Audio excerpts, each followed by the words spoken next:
오늘 본문 말씀 로마서 11장 16절 그리고 예레미야 17장 7절 8절 찾으신 줄 알고 읽겠습니다. 로마서 11장 16절 첫 열매가 거룩하면 빵덩어리도 거룩하고 또 뿌리가 거룩하면 그 가지도 거룩하니라.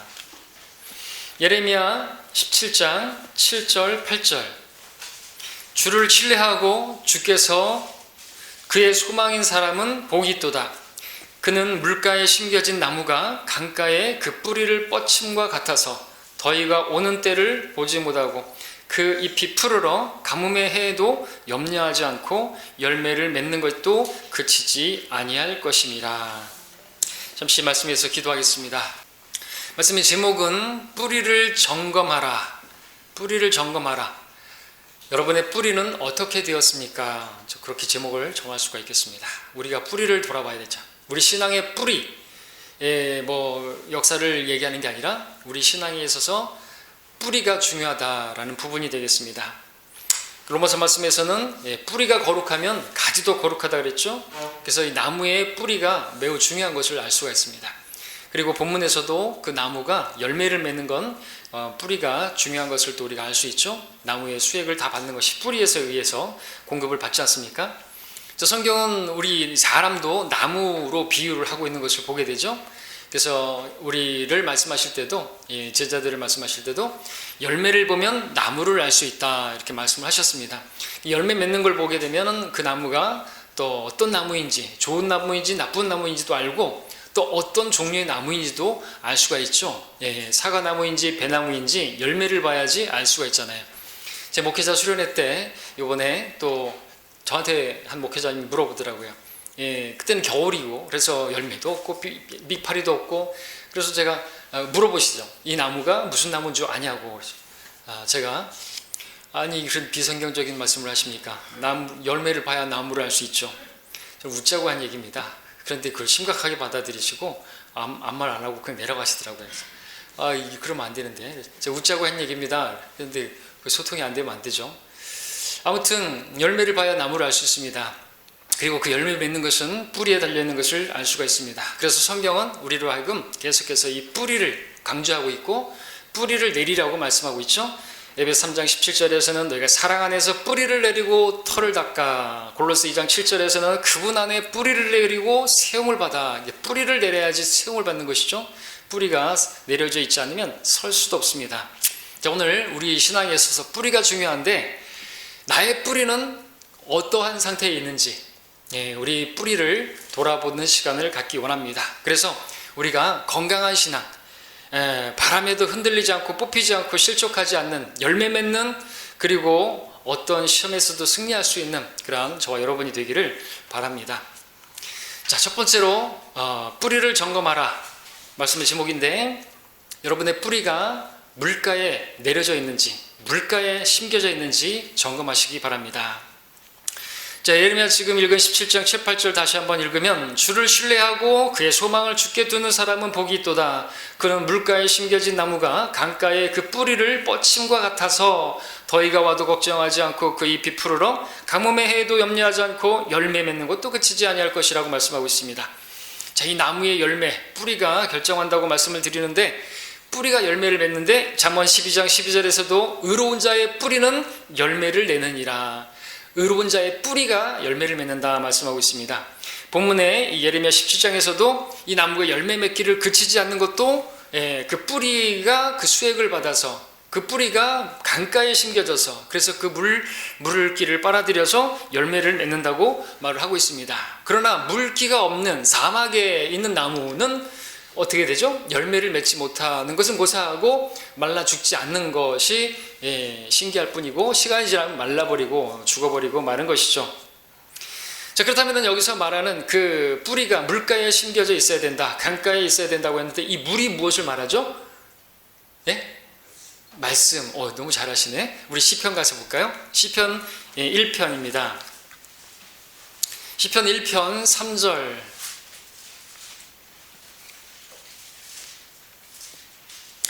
1편 3절에 그는 강가에 심겨진 나무 같아서 사람을 나무로 또 비유하고 있죠.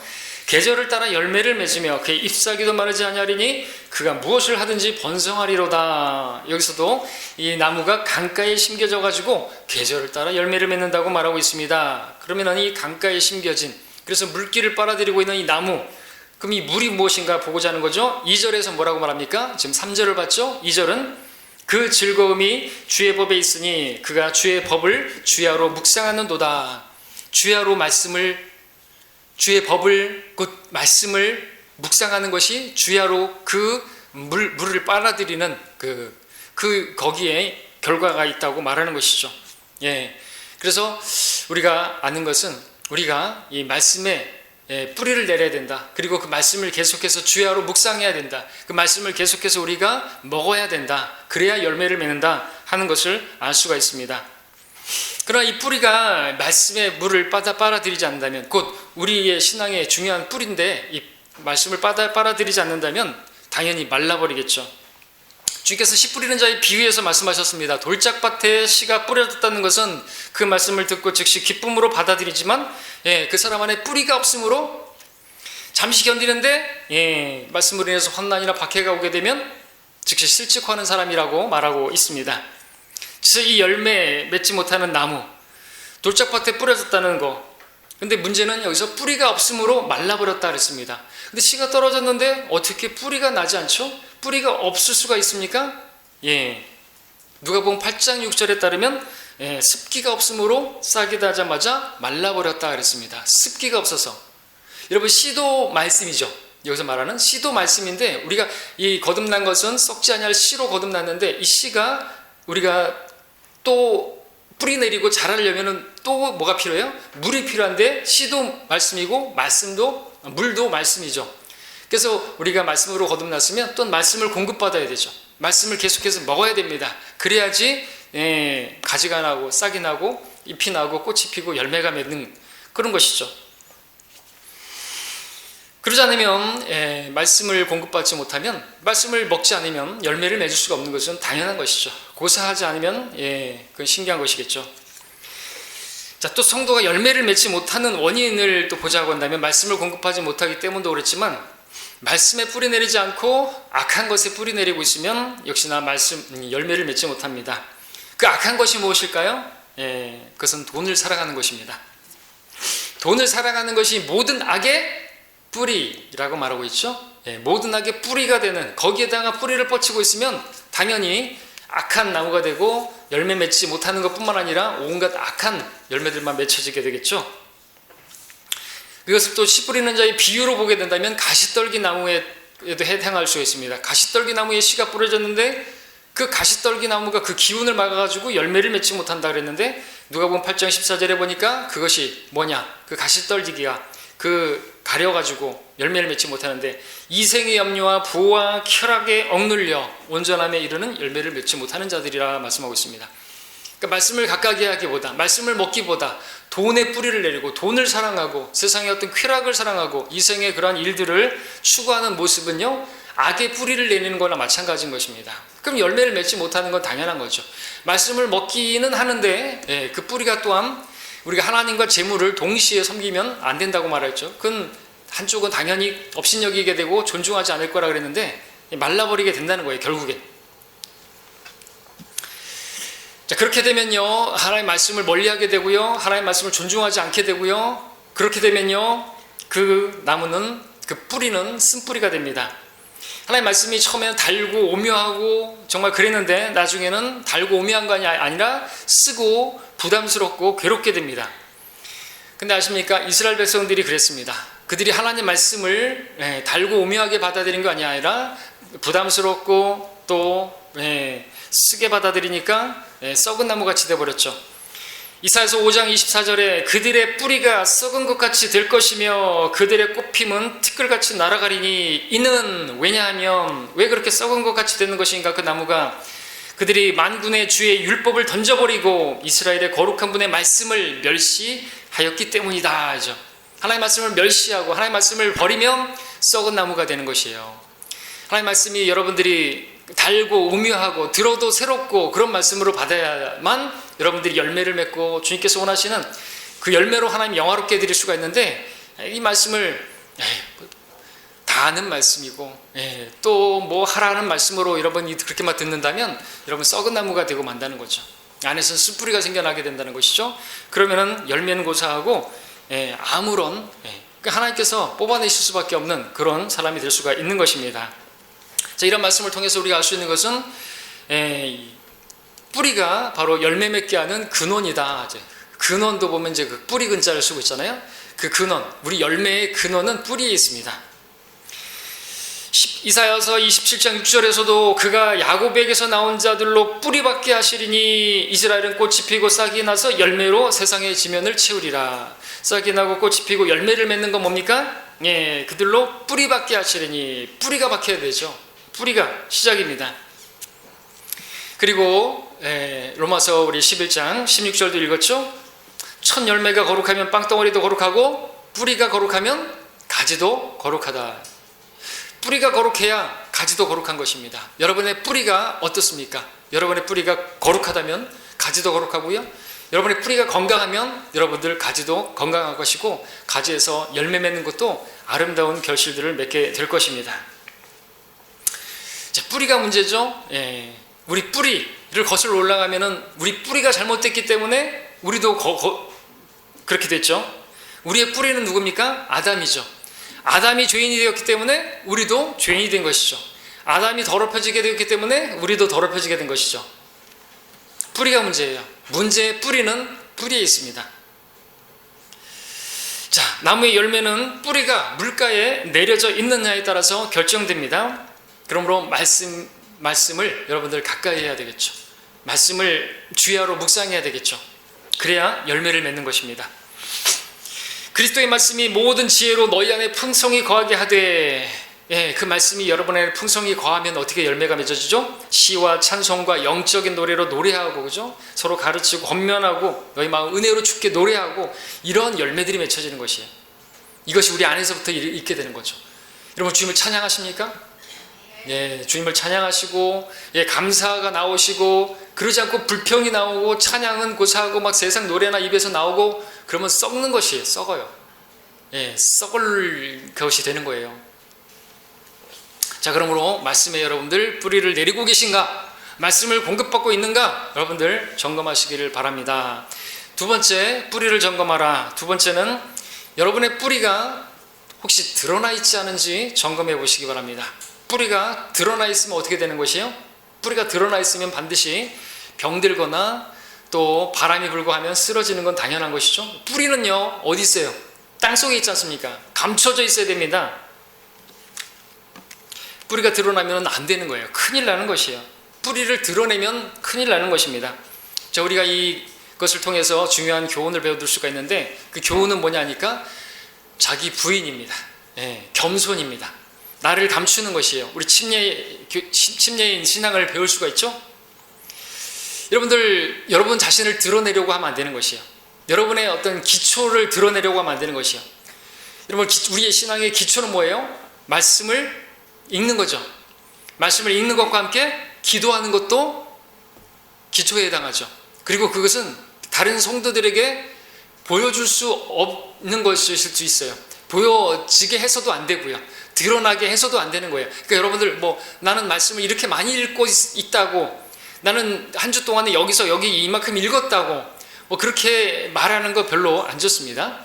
그리고 나 기도 많이 했다, 우리 자네를 위해서 많이 기도했네, 이런 것도 드러내지 마십시오. 그러면 큰일 나세요.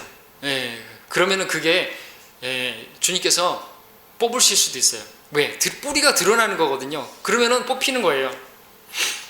자, 기도하는 거 뿌리에 해당한다고 했는데, 이게 드러나거나 또 고의적으로 드러내게 하게 되면은 위선자가 되는 것입니다.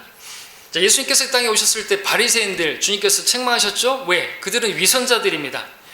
그들의 특징은 뭐냐니까 그 기도하는 일을 드러나게 했어요.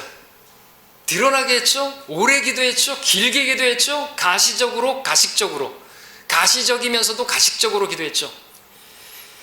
그들은 시장 같은 데서 사람들이 많이 보는 곳에서 그렇게 기도했던 것이죠.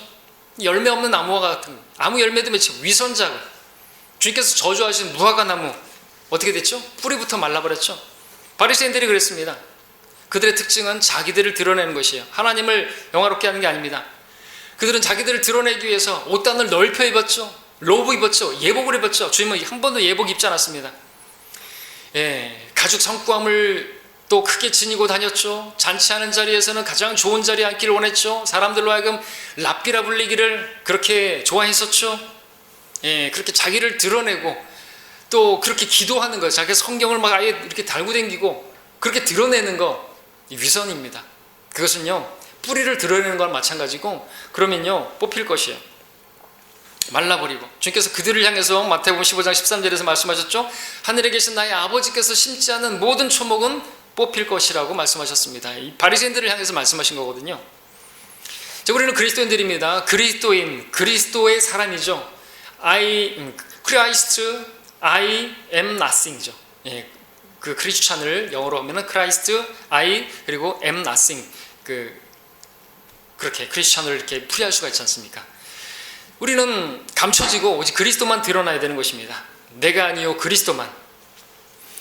여러분들, 내가 다른 성도들을 위해서 기도한 거, 그렇게 기도하다가 그 성도가 기도 응답을 받았을 때 내가 기도 열심히 했더니 내가 자네를 위해서 기도 많이 했네, 이런 얘기를 하지 않는 게 좋습니다. 주님은 아시잖아요, 그렇죠? 그래서 어떻게 해요? 그러니까 기도값 내놓으라는 것도 아니고, 예전에 한 형제가 우리가 계속해서 기도했죠. 그 취직을 위해서 계속해서 기도했습니다. 응답이 됐어요. 직장을 갖게 되었습니다. 그때 한 형제가 이제 한마디 합니다. 형제, 내가 열심히 기도했어. 그래서 제가 한마디 했습니다. 맞아요. 이 형제님의 기도에 하나님께서 응답해 주신 거라고. 저는 많이 기도하지 않았습니다. 한 3년 했나? 그러면서 이제 저 자신도 슬쩍 드러내는, 이게 다 뭐예요? 이 기초를 드러내는 거라는 것이죠. 여러분들, 내가 한 일을 그렇게 드러내려고 하면 안 되는 것이에요. 복음 전하는 것도 마찬가지예요. 그래서 우리 구령 일제다가 이름 안 쓰잖아요. 그렇죠? 이름 쓰고 싶습니까? 이름 쓰셔도 되겠습니다. 자유예요. 그런데 저는 이름 쓰는 게 별로라고 생각해서 이름 안 쓰잖아요.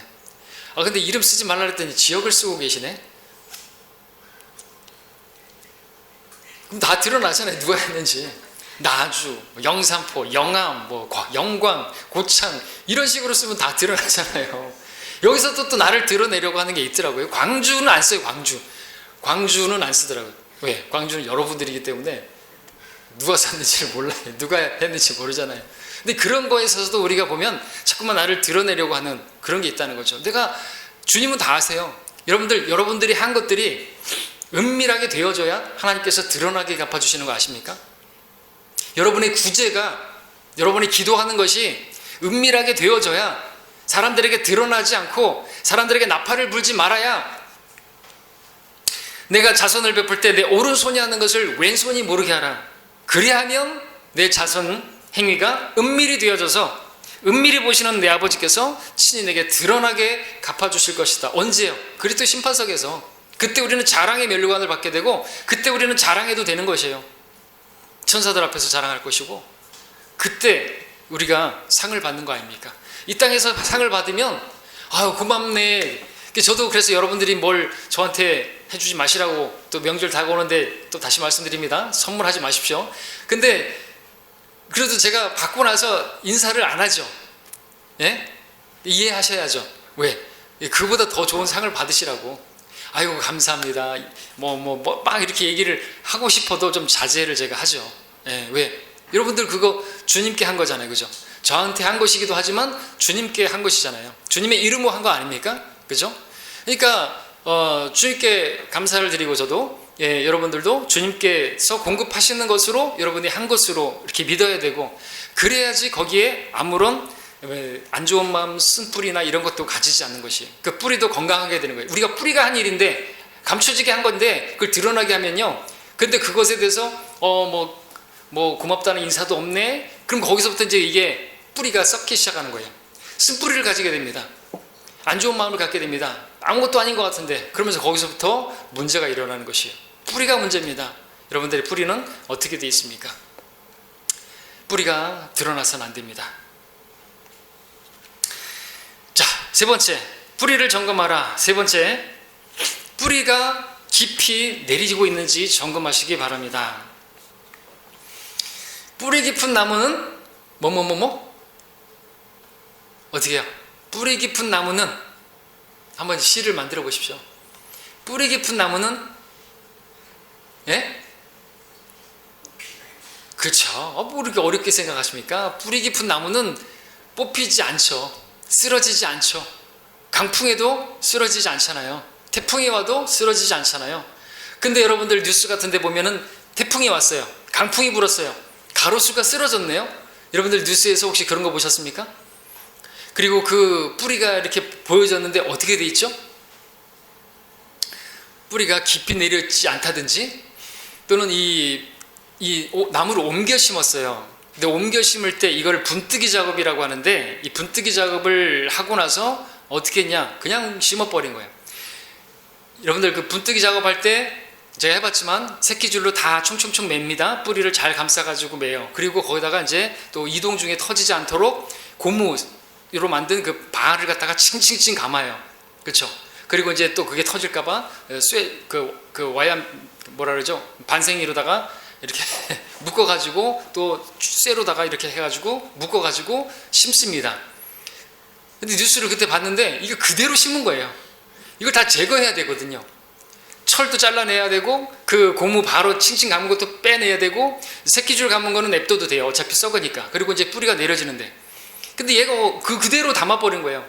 그러니까 이게 자라날 수가 있습니까? 뿌리를 내릴 수가 없는데 오래 시간이 지나면서 얘가 썩어버리죠. 고무가 그냥 칭칭 감고 있는데 갇혀버린 것인데 어떻게 뿌리가 내린 것이죠. 그래서 분뜨기 작업할 때는 그렇게 잘해야 되는 것이거든요. 제가 중장비를 할 때, 포크레인 일 할 때 제일 좋아했던 일 중에 하나가 이 분뜨기 작업인데, 제일 재미있는 게 아니고, 제가 이렇게 그 나무, 큰 나무 있잖아요. 소나무, 아주 아름다운 것들, 이렇게 주변을 크게 파요. 사람이 들어가서 작업할 수 있도록 쭉 둥그렇게 파놔요. 그럼 들어가서 사람들이 이제 막 그렇게 일을 하죠. 뭐 이렇게 다 일할 동안 저는 놀아요. 많은 시간을 놀아요. 그래서 제가 그 일을 참 좋아했어요. 많이 노니까. 근데 이제 들어가서 다 이 손으로 작업을 해야 되거든요. 그래서 그 가지를 다 정리하고, 또 새끼줄로 다 칭칭 감고, 바로 다 하고, 많은 시간을 들이고, 왜? 뿌리가 그렇게 중요하니까. 그리고 옮겨 심었으면은 그걸 다 제거하고 잘 심어야 되죠. 근데 뭐 급하다고 해서 빨리빨리 하고, 그러면은 열매를 맺지 못하는 것은 고사하고, 뿌리가 내릴 수 없으니까, 깊이 내리지 못하니까 강풍에 다 쓰러지는 것이죠. 자, 그러면 이 뿌리가 깊이 내려져 있다는 것은 무엇을 말하는 것입니까? 오늘 본문 예레미야 17장에 보니까 주를 신뢰하고 그의 소망을 주께 두는 사람은 복이 있도다. 그는 물가에 심겨진 그 나무가 강가에 그 뿌리를 뻗친 것 같다 그랬으니까, 이 뿌리를 깊이 내린다는 건 뭡니까? 주님과의 깊은 교제, 주님과의 온전한 신뢰, 그분께 모든 것을 맡겨드리고 그분을 자기 소망으로 삼고 있는 그 모습이라는 것이죠. 그러니까 주님을 신뢰하는 것이 얕으면, 강풍이 불면 쓰러지게 마련이라는 거죠. 뿌리 깊은 나무는요, 어떤 어려운 환경에서도 쓰러지지 않습니다. 넘어지지 않습니다. 강풍에도 날아가지 않습니다. 나무에 열매가 떨어지고 꽃이 떨어지고 나무에 가지가 잘리고 심지어 나무 자체가 베인다 할지라도, 나무가 잘린다 할지라도요, 뿌리만 깊이 내려져 있으면요, 그 나무는 다시 살아납니다. 다시 소생하게 됩니다. 매우 중요한 것입니다. 여러분들이 영적으로 침체가 되었어도, 여러분들이 절망적인 상황을 만났어도, 낙심되고 좌절하고 그런 상황을 만났을지라도, 여러분들이 뿌리를 깊이 내리고 있었다면요, 여러분들은 주님을 그렇게 신뢰하고 있다면요, 여러분 절대로 실족하지 않습니다. 여러분 절대로 넘어지지 않습니다. 뽑히지 않습니다. 말씀과 기도로 주님과 그 가운데서도 계속해서 깊이 있는 교제를 갖고 있다면 여러분들은 절대로 반드시 소생하게 됩니다. 이게 욥이었어요. 우리 욥기 볼까요? 욥기 14장.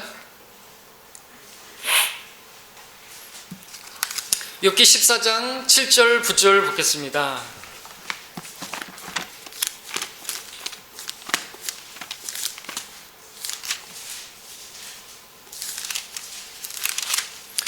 욥기 14장 7절로 9절까지를 읽습니다. 나무에는 소망이 있나니 베일지라도 다시 싹이 나서 그 연한 가지가 끊이지 아니하며 그 뿌리가 땅에서 늙고 그 줄기가 땅에서 죽어도 물의 기운을 통하여 우미 돋고 식물처럼 가지가 나오는도다 라고 말씀하고 있죠. 욥이 지금 이야기하고 있는 것입니다. 바로 이 사람이 욥이었습니다. 그 자신을 지금 비유적으로 표현하는 것이죠. 욥이 어떤 환경에 처했는지 여러분 아시죠? 나무로 말하자면 다 잘린 나무나 마찬가지였습니다. 생각해 보십시오. 다 잘려졌죠? 그 열매라고 하는, 나무의 열매라고 하는 그 욥의 자식들도 다 잃어버렸죠? 다 잘려져 나갔죠? 그 재산도 열매라고 할 수 있는데 다 잃어버렸죠? 예, 그리고 가지 접붙여진 것이면 뭐 그렇게 아내라고 말할 수 있을까요? 아내도 떨어져 나갔죠? 또 이파리라고 할 수 있는 친구들, 그 친구들도 다 떨어져 나갔잖아요. 이파리고 뭐 꽃이고 뭐 가지고 뭐 다 날아가 버렸어요. 심지어 자기 자신조차도 병에 걸렸지 않습니까? 정수리부터 발끝까지 온데 헌데가 생겨가지고 이 나무 자체가 배인 거나 마찬가지라는 것이죠. 그 자신이 그러한 존재인 것이에요.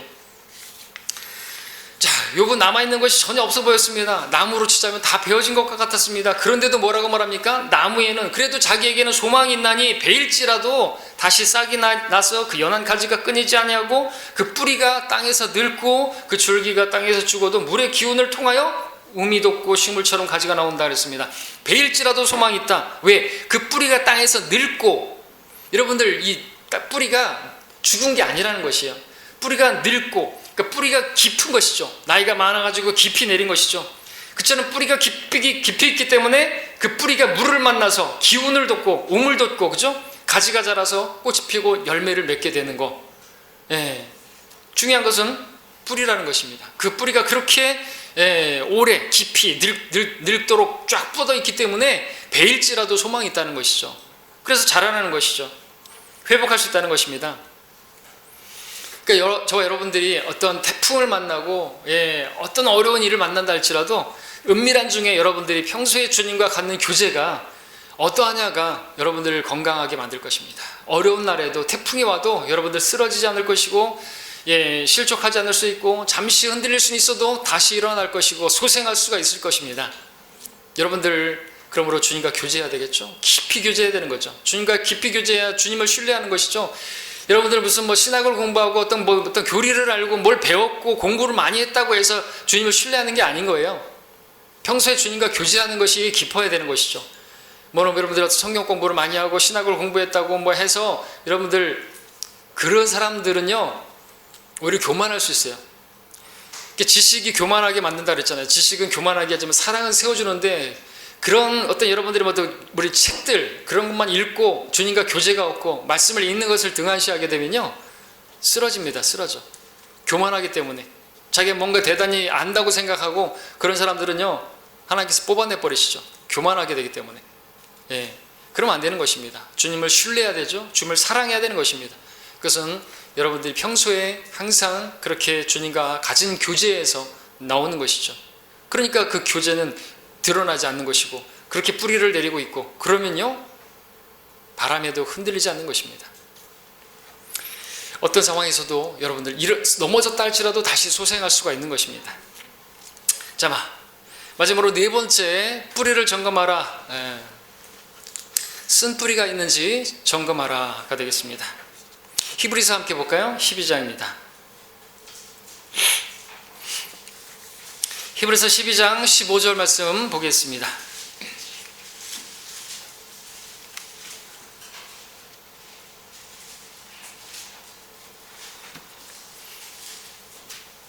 히브리서 12장 15절 말씀. 자, 우리 한 목소리로 읽을까요? 시작. 열심히 돌아보아 하나님의 은혜에 미치지 못하는 자가 없도록 하고 또 쓴 뿌리가 나와서 너희를 괴롭게 하거나 혹 그것 때문에 많은 사람이 더럽혀지지 않도록 하며. 자, 여기서 말씀하는 이 쓴 뿌리가 어떻게 생기는 것인가? 이 상처로 인해서 생기는 것입니다. 상처를 받았을 때 그 상처가 치유되지 않으면요 이게 시간이 지날수록 곪다가 터지게 되면요 문제가 생기는 것이죠. 나무로 말하자면요 이 뿌리에 상처가 생기면요 썩게 되는 것입니다. 제가 포크레인 작업할 때 분뜨기 작업을 잘해야 된다 그랬는데 어떤 경우에는요 이 분뜨기 작업 자체가 목적이 아닌 경우에는 이 분뜨기 작업 나무를 옮겨 심어야 되거든요. 이 길을 내야 되고요. 그 길을 가지고 거기로 가야 되는데 거기 길을 내야 되는데 어쩔 수 없이 나무를 한 3그루 정도, 4그루 정도 옮겨야 되네요. 근데 이 업자의 입장에서는 이 나무를 살리는 게 목적이 아니에요. 길을 내고 거기까지 가는 게 목적이기 때문에 어떻게 시킵니까? 빨리빨리 시키죠. 그래서 분뜨기 작업 제대로 안 합니다. 그럼 포크레인으로다가 막 뜯어내요. 그럼 막 뿌리가 막 짜개지고 막 갈라지고, 어떨 경우에는 제가 포크레인으로 팍 잡아당기면 이게 나무가 뿌리가 퍽 찢어지면서 가지로 위에 나무 자체가 반으로 갈라져요. 그럼 어떻게 해요? 예, 얼른 탕에 팍 묻어야 돼요. 생매장을 시키는 거예요. 제가 그런 일도 했습니다. 예, 살림을 그런 식으로 파괴시킨 적이 제가 엄청나게 많아요. 근데 고소할 수 없을 거예요. 공소권 지났습니다. 20년 넘게 된 일이기 때문에 아마 그거 아마 고소해도 소용없을 것이에요. 근데 그렇게 하다 보면요, 이렇게 해요. 나무가 막 다 뜯어지죠. 갈라지죠. 막 상처나죠. 그리고 그거를 이렇게 바로 이렇게 해가지고 들어가지고 살살 해서 살 옮기고, 정말 조심스럽게 정말 생명을 다루듯이 이렇게 옮겨 심어야 되는 건데, 팍 파가지고 그냥 뿌리를 어떻게든지 간에 다 털어내버리고 가가지고 또 깊이 파요. 그래가지고 깊이 파 묻어야 되죠. 왜? 뿌리가 거의 없으니까 거의 우리 사람으로 따지면 한 종아리까지 묻어야 돼요. 그죠? 아니면 허벅지까지 이렇게 파 묻어야지 이게 서 있잖아요. 자, 그러면 이게 살아있을까요? 그렇게 막 위에도 상처나고 가지도 잘라지고 뿌리는 막 포크레인으로 다 걸어가지고 질질질 꺼지고 막 팍팍 찍으면 막 물이 직직 나옵니다. 예, 뿌리가 물을 먹고 있기 때문에. 근데 그걸 심으면 이게 살겠냐고요. 그 상처가 어떻게 살게 만드냐 이거죠. 마찬가지입니다. 성도들도 과거에 받은 상처, 그 상처가 아물지 못하게 되고 그것이 쓴뿌리가 되어지고, 그렇게 되면요 정말 힘들어집니다. 이 뿌리가 시간이 지날수록 깊어지고 그러면요 괴로워지게 되죠. 그리고 그 괴로움은요 결국 자기에게 상처 준 그 대상에게 복수하고자 하는 그런 마음으로 그렇게 가지게 됩니다. 그리고 복수할 기회가 생기게 되면은 자비 없는 무자비한 공격으로 상대방을 공격하게 되겠죠. 자신이 받은 그 상처보다도 더 아프고 더 괴롭게 만들려고 공격합니다. 왜? 그렇게 갚아줘야, 그래야지 제대로 복수했다고 생각하기 때문에 그렇습니다. 그리고 그렇게 복수하는 것은 그렇게 해야지 내가 치유될 거라고 생각하고, 그렇게 갚아줘야지 내가 만족할 것 같고, 내가 편안할 것 같고, 내가 기쁠 것 같고, 그렇기 때문에 그렇게 복수를 하는 것입니다. 그러나 그것은 틀린 생각이죠. 그렇게 하면 자신도 괴롭고 그 상대방도 괴롭고 자신도 더럽혀지게 되는 것이고 그 상대방도 더럽혀지는 것이고요. 다 이 만신창이가 돼버리는 것입니다. 자, 지금 읽은 본문 말씀에서 쓴뿌리가 나오면 어떻게 된다 그랬습니까? 그것이 나와서 괴롭게 된다 그랬죠? 근데 괴롭게 되는 것인데 나만 괴로운 게 아니라 너희를 괴롭게 하거나 혹 그것 때문에, 바로 그 쓴뿌리 때문에 많은 사람이 더럽혀지게 된다고 말하고 있는 것이에요. 이 무서운 것입니다. 그래서 쓴뿌리가 나오게 되면요 그 상처를 받은 그것이 다른 사람들에게까지도 상처를 줄 수가 있어요. 그래서 이게 교회에서 그렇게 되어지게 되면 많은 사람들에게까지 그렇게 상처를 줄 수가 있습니다. 더럽혀질 수가 있다는 것이죠. 이게 쓴뿌리의 특징입니다. 나 혼자만 괴롭게 많은 것이 아니라, 나 혼자만 더럽혀지는 것이 아니라 다른 사람들까지도 더럽혀지게 되고, 또 그렇게 해야만 그것이 복수라고 생각하기 때문에 그렇죠. 자, 근데 여러분 아시십시오. 이렇게 하는 것이 그리스도인이 해야 할 일이 아니라는 것입니다. 이렇게 하는 방식 자체가, 이것은 구약식이에요. 이건 율법적입니다. 내가 당했으니까 똑같이 갚아주겠다고 하는 거. 여러분이 남편이든 아내든 여러분들 자녀든 부모님이 여러분들에게 어떤 상처를 줬습니까? 그래서 똑같이 갚아주고 싶습니까? 그러면 안 되는 것이죠. 복수하는 것은요, 스스로 복수하는 것은요 구약에 속한 거 아닙니까? 눈에는 눈, 이에는 이, 그대로 갚아주는 거, 그것은 구약적인 것입니다. 그것은 율법 아래에 있는 것이에요. 은혜 아래에 있는 우리는 이렇게 하면 안 되는 것이죠.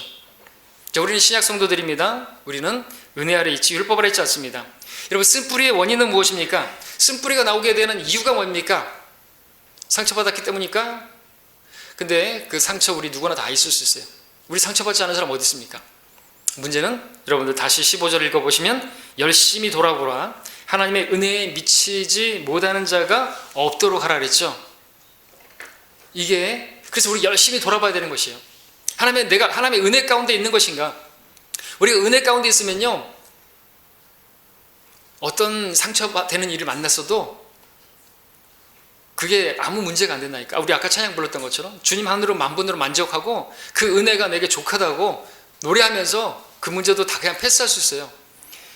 여러분들 아주 아무리 성질 더러운 어떤 사람이라도 이렇게 표현하는 건 일부러 하는 것인데, 만약에 여러분들 하얀 옷을 입고 있는데 지나가다가 커피를 거기다 쏟았어요. 근데 은혜가 없는 사람은 어떻게 되죠? 그대로 반응하겠죠. 그러면서 이게 뭐냐고, 그래서 너도, 그래서 그 나머지를 찌끄러버리고 그럴 수도 있겠죠. 근데 이분이 아주 좋은 일이 있어요. 뭐 예를 든다면 뭐 어떤 자기가 마음에 두고 있던 남자에게 프로포즈를 받았다. 예를 들어서. 그러면은 그런 상황에서는 그 커피가 찌끄러져도 어떻게 되죠? 괜찮아. 그럴 수도 있지. 아유, 괜찮아. 그냥 가. 내가 세탁해서 입을게. 그렇게 될까요? 그렇게 되죠. 왜? 이 여자는 지금 은혜 받았잖아요. 지금 백마탄 왕자가 자기에게 그 프로포즈를 했단 말이에요. 이거 얼마나 마음이 은혜가 있는 거예요, 말하자면.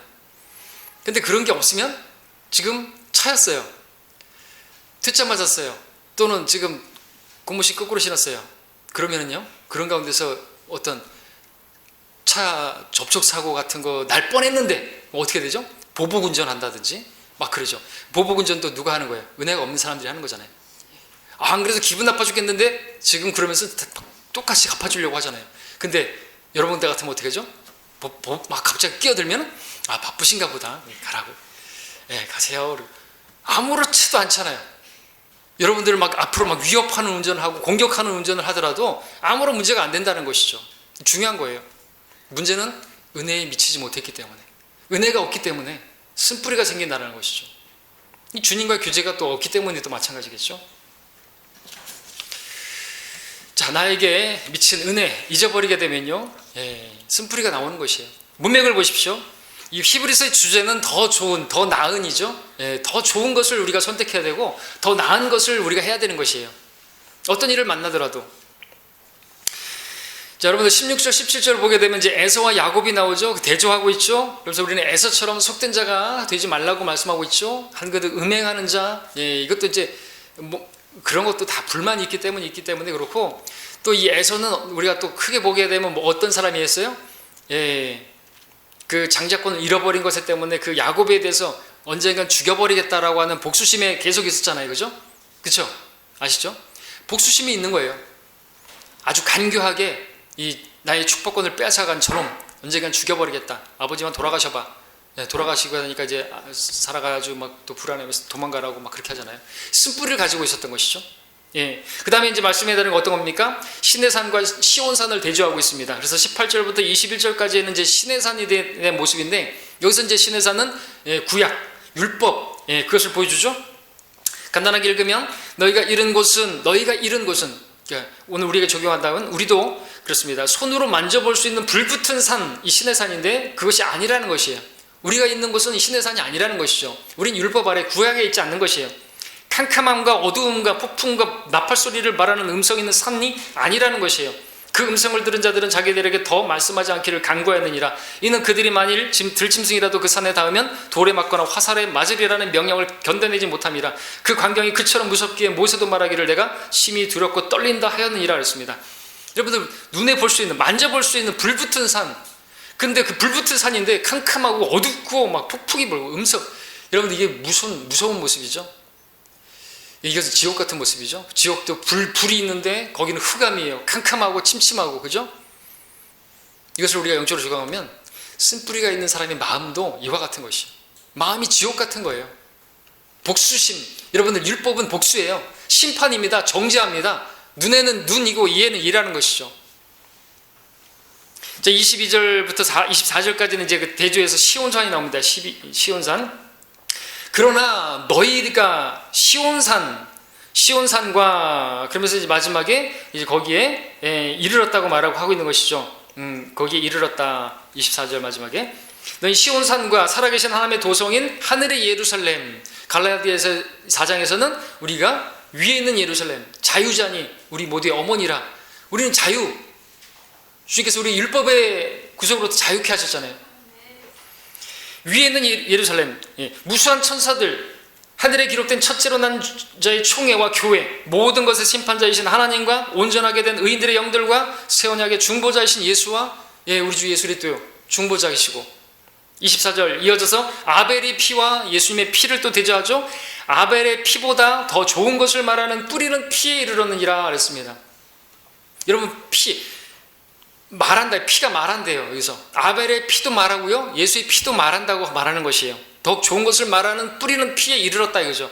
우리는 신의 산에 이른 것이 아니라 그렇게 눈에 보이진 않지만 우리 중보자 계시고, 이런 아벨의 피보다 더 좋은 피, 예수 그리스도의 피, 여러분 아벨의 피가 부르짖죠. 창세기 4장 10장에 보니까 내 동생 아우의 피가 땅에서부터 부르짖느니라 그랬습니다. 뭘 부르짖을까요? 네?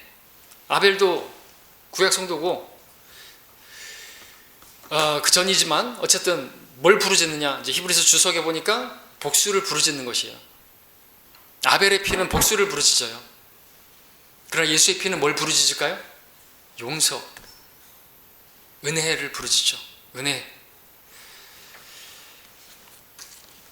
자, 우리가 신의 산에 있지 않고 우리는 시온산에 있어요. 우리는 하늘의 새 예루살렘 시민권자들이에요. 우리는 더 좋은 것을 말해야 돼요. 더 나은 자들이 되어야 됩니다. 우리는 구약 성도들처럼 그렇게 그대로 갚아주면 안 된다는 것이죠. 용서를 베풀라고, 은혜를 베풀라고, 그를 불쌍히 여기라고 그렇게 말하고 있는 것이죠. 왜 그래야 되는 줄 아십니까?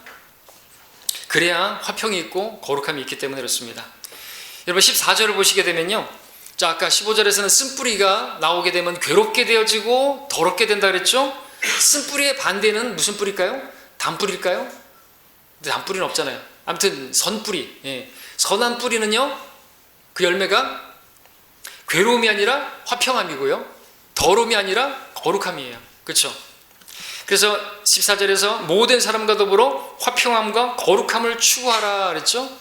이것이 없이는 아무도 주를 보지 못하리라 그랬죠? 교리적으로는 대환란 때는 정말 주를 보지 못합니다. 그러니까 사람들과 화평해야 돼요. 형제들을 사랑해야 돼요. 이스라엘 백성들은 그들을 도와줘야 됩니다. 가난하고 감옥에 갇혀서도 무난해야 되고요. 진짜 그대로 교리적으로 해야 된다는 것이죠. 근데 우리에게 적용해도 마찬가지예요. 우리가 쓴뿌리를 가지고 있고, 그래서 다른 사람들과 화평하지 못하게 되면요, 거룩하지도 못하게 되고요. 이것도 죄잖아요. 우리가 새 언약이, 새 유언이 뭐예요? 아니 새 계명이 뭐예요? 서로 사랑하라 아닙니까? 근데 다른 성도들과 사랑하지 못하고 쓴뿌리를 가지고 있고, 그 받은 상처가 크다고 그것을 계속 가지고 언젠가 내가 건들기만 해봐라, 걸리기만 하면 내가 터트려 버릴 것이다, 또는 뭐 그렇게 해서 걸리기만 하면 내가 복수해 주겠다, 이런 마음을 가지고 있으면 그건 거룩한 것도 아니고 화평한 것도 아니고 그건 더러운 것이고 나만 괴롭고 그렇다는 것이죠. 모든 사람들과 더불어 화평함을 추구하고 거룩함을 추구하라고 말하잖아요. 그런데 그러고 있으면, 내 마음이 그러면요, 그 자체도 죄고, 죄가 있으면 하나님께서 그 죄가 우리가 하나님 사이에 담같이 막고, 그럼 우리가 주를 보지 못하는 것이나 마찬가지죠. 주님께서 그와 함께하지 않으십니다. 주님께서 그 기도 소리를 들지 않으세요. 그에게서 얼굴을 돌리십니다. 그러니까 우리 주를 보지 못하는 것으로 또 우리가 영적으로 제공할 수 있어요. 어찌해야 되겠습니까? 어찌해야 되겠습니까? 신약은 뭘 말합니까? 예수의 피는 뭘 말합니까? 중보자 계시잖아요. 주님께 맡기고 우리가 그들에 대해서는 용서해야 된다고 말하고 있지 않습니까? 그들이 나에게 허물을 했다 할지라도 용납하고, 그들이 나에게 죄를 졌다 할지라도 어떻게 해요? 뜨겁게 사랑하라고 말하고 있지 않습니까? 어떻게 뜨겁게 사랑하면 어떻게 된다고요? 뜨겁게 사랑하라, 허다한 죄들을 덮느니라 그랬습니다. 그래야지 우리가 편하잖아요. 그래야 우리가 마음이 편하다니까요. 평안이 있고 우리도 거룩하게 되고 우리가 더럽혀지지 않아요. 계속 근데 그 복수하고 싶은 마음만 계속 있으면은 내가 혼이 괴로운 것이고 나도 더럽혀지는 것이에요. 왜? 주님의 계명을 어기고 있잖아요. 어찌해야 되겠습니까? 이 쓴뿌리를 제거해야 되겠죠? 쓴뿌리를 제거하려면 마음의 상처가 치유받아야 되겠죠? 어떻게 치유가 될 수 있습니까? 무엇으로 치유가 될까요? 그 상처를 후시딘 바르면 될까요? 안 되잖아요. 하나님의 은혜가 그 일을 하지 않습니까? 어떻게 그럴 수 있습니까? 내가 받은 상처가 아무리 크다 할지라도 하나님의 은혜보다 클 수는 없잖아요. 그러니까 내가 받은 상처가 얼마나 크든지 간에 그 모든 상처들을 다 치유할 수 있는 건 하나님의 은혜라는 것이죠. 예수 그리스도의 피입니다. 그 피 아래 가야죠. 상처가 크다고요? 도저히 못 참겠다고요? 원수 갚아주고 싶다고요? 여러분 요셉을 생각해 보실까요? 요셉보다 상처받은 사람, 그 상처가 큰 사람도 없지 않겠죠? 형들에게 버림받았어요. 노예로 팔렸어요. 거기서 또 감옥에 들어가게 됐어요. 죄가 없는데 그의 마음은 뭘로 가득할 수 있을까요? 복수심. 형들에 대해서 복수하고 싶은 그 감옥에까지 바닥까지 내려간 그 상황에서 복수심을 얼마든지 가질 만했단 말이죠. 근데 요셉은 어떻게 했죠? 그 형들을 만났을 때 그들을 끌어안고 울었습니다. 그리고 하나님의 은혜를 이야기했죠. 하나님께서 형들보다 앞서 나를 이곳에 보냈다고. 그래서 가족을 돌보게 하시려고. 그러니까 형들이 그 고생을 했지만 나는 여기서 잘 먹고 잘 살았어. 하나님의 은혜로 나 고생 안 했어. 하나님의 은혜로 내가 여기 총리가 되었고 형들 앞서 나를 보내신 분이 하나님이셔. 이렇게 바라보니까 받은 상처가 없어요. 그 은혜 받고 거기서 어떤 상황에서도 하나님과 교제하고 하나님께서 그와 함께 하시더라. 그렇게 기록하고 있단 말이죠. 근데 그것은 그가 하나님과 교제하고 있었기 때문에 하나님께서 그와 함께 하시고 그의 얼굴을 그에게 비추시고 그렇기 때문에 상처가 아니게 된 것이죠. 치유가 된 것입니다. 그래서 만났을 때 용납하고 끌어안고 받아들였던 거 아닙니까? 용서하지 않으면 괴롭습니다. 그러나 용서하면 우리 요셉처럼 그렇게 막 얼마나 해피엔딩을 보지 않습니까? 기쁘고 함께 즐거워하고 얼마나 아름답게 끝납니까? 우리도 요셉같이 하나님의 은혜로 우리가 은혜 받은 자들이라면 우리는 은혜 위에 은혜를 받았잖아요. 그 은혜를 받은 자들이라면 우리 용서를 배워야 되는 거죠. 용서를. 용서하지 않으면 나도 괴롭고 상대방도 괴롭고 또 결국 보기 좋게 복수했다 할지라도 거기에 남는 거는 온갖 상처와 괴로움과 만족 없어요. 배너 아시죠? 영화 배너. 그 배너에 나오는 그 배너에게는 메살라라는 친구가 있었죠. 그 친구인데 그 친구 때문에 배너 가정은 그 집은 다 망했죠. 여러분들도 혹시 누구 때문에 우리 집 망했다 이렇게 말할 사람, 그런 원수 같은 사람 있습니까? 자, 메살라가 그 배너의 집 재산을 다 빼앗고 그의 어머니, 그 누이 감옥에 집어넣었죠. 결국에는 문둥병자가 되었죠. 배너는 노예 손으로 보내가지고 노예에서 거기서 그 밑바닥에서 노졌고 그야말로 막 칙칙에 맞으면서 그 밑바닥에서 배바닥에서 그렇게 했지 않습니까? 그러면서 배너가 그 마음에 가득했던 게 뭐예요? 그 마음에 계획 쌓였던 게 뭡니까? 그 받은 상처들이 얼마나 커요. 그것 때문에 복수하고 싶은 마음이 계속 끌어왔죠. 근데 그 어느 날 그 배가 파손하면서 어떻게 섭리 가운데 이제 구출되게 되죠. 그 배에서 빠져나와서. 그리고 결국 여러분이 아시는 것처럼 배너는 전차 경기장에서 이제 베살라와 경기하게 되는, 그리고 복수할 수 있는 기회를 잡게 되죠. 배너는 경기 중에 메살라에게 치명적인 상처를 입히면서 경기에서 승리합니다. 승리했어요. 그리고 메살라에게 찾아갔죠. 치명적인 상처를 입은 그에게 가서 이제 이야기도 하고 하지만,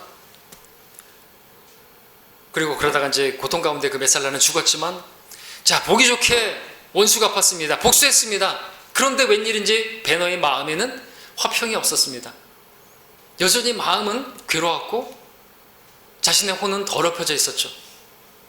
그런데 그의 혼이 깨끗하게 되어지고 그의 마음에 평화가 임하게 된 일이 있었죠. 어떤 일이었습니까? 예수 그리스도의 십자가, 그분의 보혈, 그 보혈 앞에 무릎을 꿇고, 그가 예수 그리스도로 말미암아 영화의 효과가 있었지만 하여튼 그가 십자가를 바라봤고 그분의 피에 의한 용서를 경험하게 되었을 때 마음에 화평이 임하고, 마음에 그 짐이 다 없어져 버리고 그 상처가 다 치유되어져 버리고, 그죠? 그리고 어머니도 그 누이도 문둥병에서 치유가 되어지고 예수님의 피가 모든 걸 깨끗하게 하고 모든 것에 화평을 주고 평화를 주는 그런 엔딩으로 끝나지 않습니까? 우리가 무엇을 배웁니까? 배너에게서 내가 복수한다고 해도 여러분들이 얻을 수 있는 건 없어요. 그 구약이란 말이죠. 신약으로 넘어와야죠.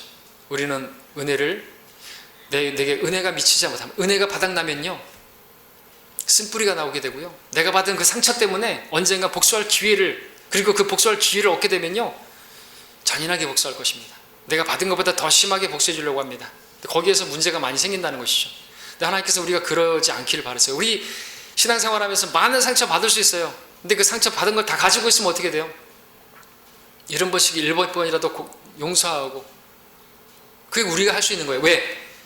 우리가 용서받았다니까요. 기억하십시오. 우리는 잊지 말아야 돼요. 나 같은 죄인도 구원하셨어요. 나 같은 죄인, 여러분 같은 죄인 중에 우두머리도 주님께서 구원해 주셨다니까요. 용서해 주셨다니까요. 그렇게 용서를 받았는데 다른 사람을 용서 못한다?